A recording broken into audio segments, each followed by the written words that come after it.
Hi guys, welcome to another log.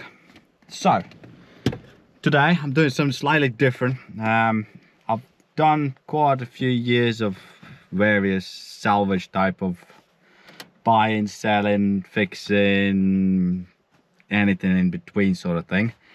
So I thought I'm gonna buy some cars. I sometimes do that. I just sit on auctions and just bid on them for the sake of it. If I buy something cheap, I'm gonna try it. I'm gonna have a look at it, and today is one of those days. So I've bought a 2016 Seat Ibiza Connect, 74,000 miles, and it is damaged. So the big question is, why do cars get written off, and how much would it cost to fix one? Believe it or not, it is not that expensive. It's time consuming, but it's not that expensive if you know where to look for bits and bobs. And we're gonna try and have a look for what's needed, where to find bits. Good thing for this one here, airbags. That's one of the big things. Airbags are good. Engine runs, not for long though. Pedal, because as you can see, lights, no coolant, because radiator is damaged.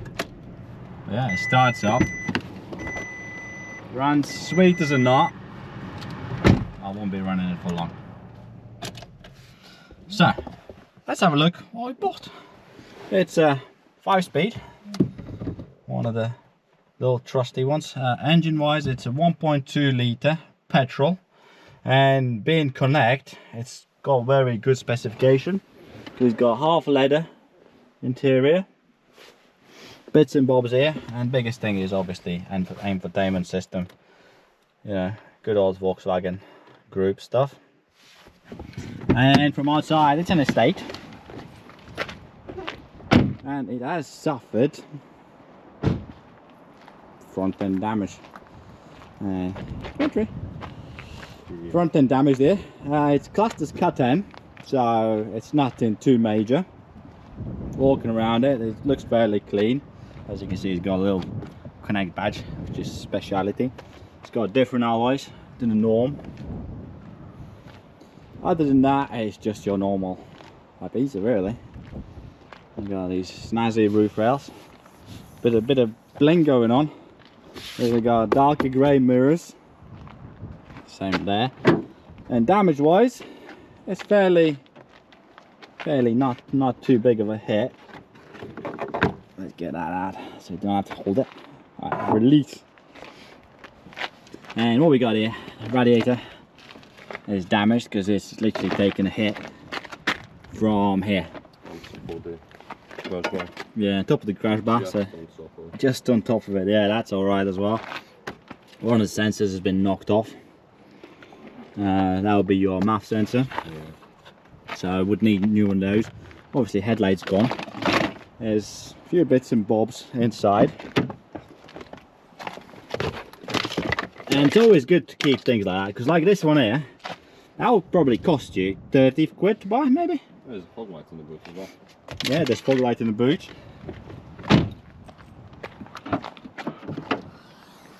Yeah, there's fog light in the boot.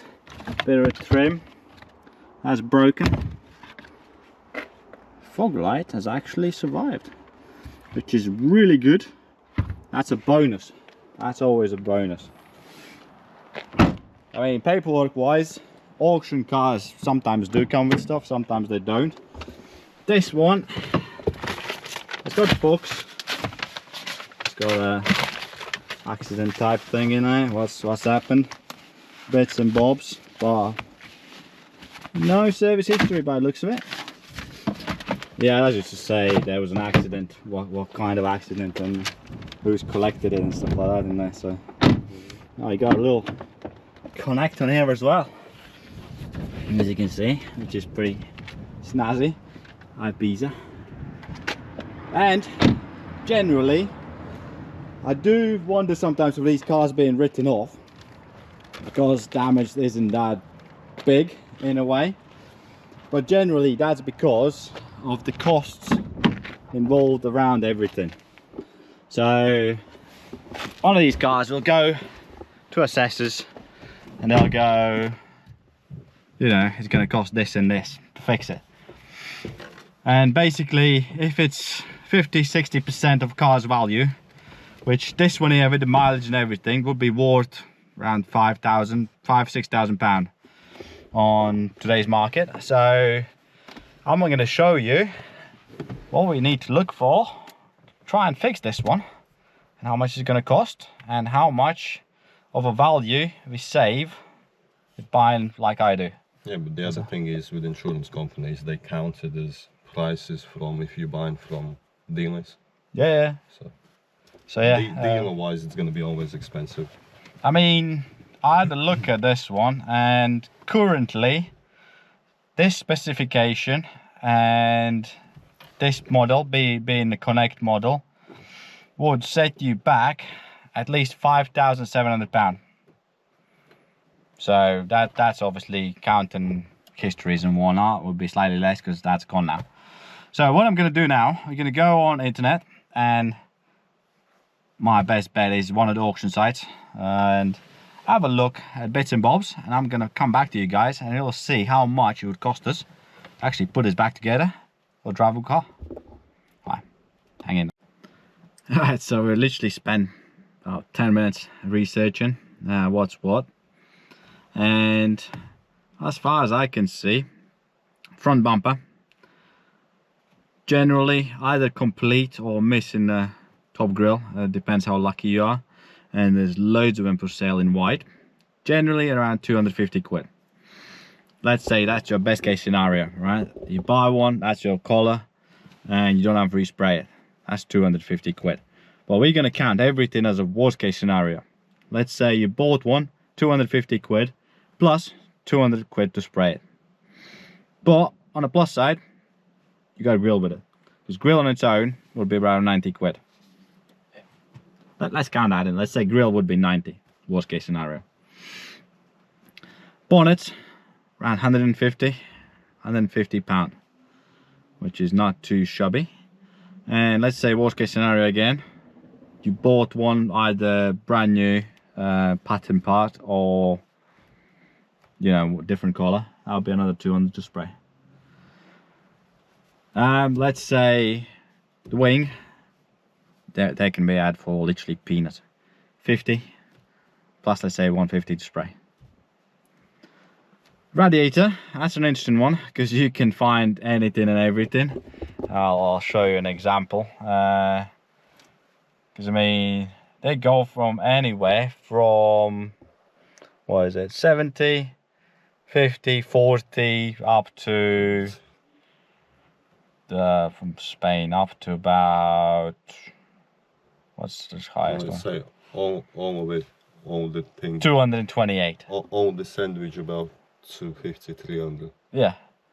So the whole slam panel, everything is about 200 quid on these, so that's not that expensive. Let's say 200, worst case scenario again. And then you got miscellaneous little parts that you'll need. Let's say possibly an intake pipe, which is about 40 quid. And generally, if it doesn't have MAF sensor, that's another 50, that sort of thing. And that's if you doing everything with painting, so we're counting worst case scenario.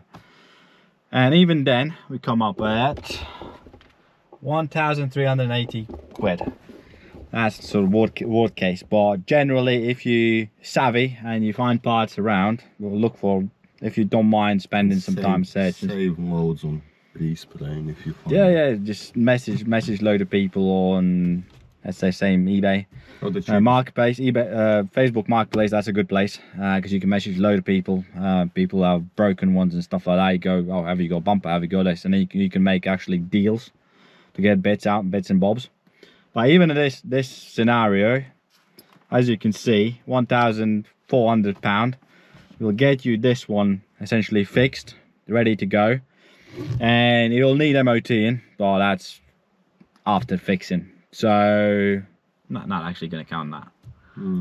It's one of those. Look, it's normal. Yeah, it's miscellaneous bits, coolant, stuff like that. You might want to service it yourself, you know, because you just got it. But yeah, and then you have to think that, let's say this is £5,000 car and insurance has written it off, because they're going to use everything brand new. So all your headlights and things like that. Did we count headlights? Yeah, we did. Yeah. 150 each, you said. 137 I think I found. Exactly the same ones, so each. Yeah, insurance company will go to garage and they'll be quoting, let's say, everything brand new, and they'll be charging good 50, 60 maybe an hour to do it for labor. And so it all piles up, and hence you're over this 50% margin, and cars like this get written off. Even though I could probably, you know, spend half a day with replacement parts, might not be the same color, nothing like that, fix it up, then go for it. That's it, done and dusted. So the big issue is essentially companies charging a lot. But most of these companies will have, let's say, 5 people working for them. Everybody needs wages and stuff like that. Exactly. Specialist. You need to pay for the rent, you need to pay for the unit. Yeah, the electricity, wages, stuff like that. It all just piles up. So in the grand scheme of things, for an insurance company, it's literally easier to write this thing off, even though somebody like me is going to buy it. And I'm probably not going to fix it. I'm probably just going to go, you know, list it up for slightly a bit more than I bought it for and let somebody else deal with it. And then somebody past me will earn some money selling it later on. You know, that's just how it goes.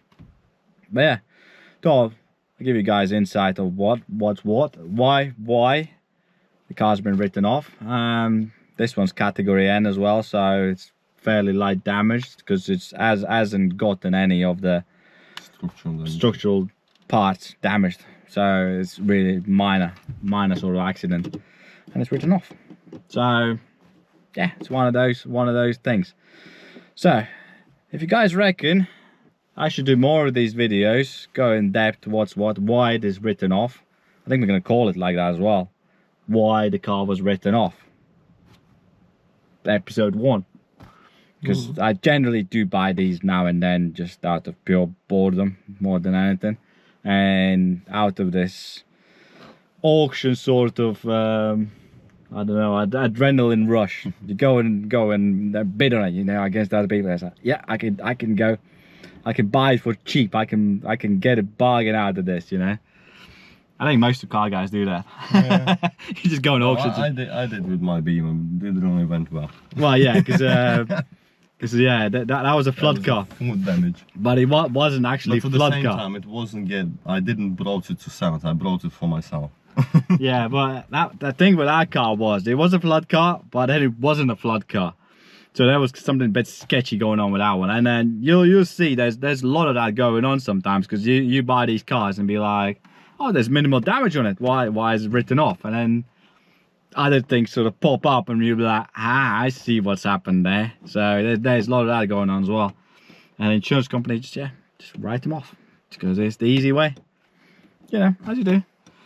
Alright, thanks guys for watching. If you want to see this sort of content further on, I'll probably do a few episodes anyways, just here and there, between us moving new unit and do a projects. Separate playlist for this shit.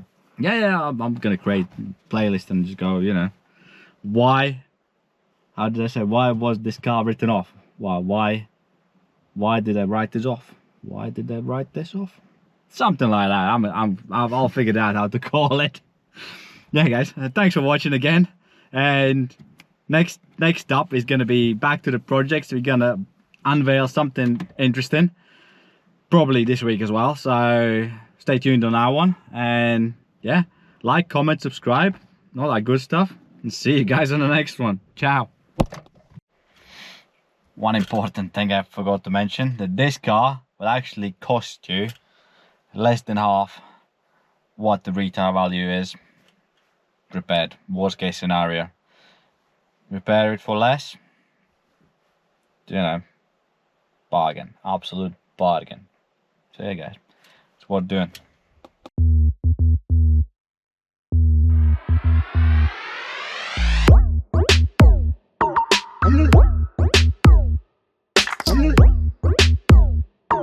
Bye.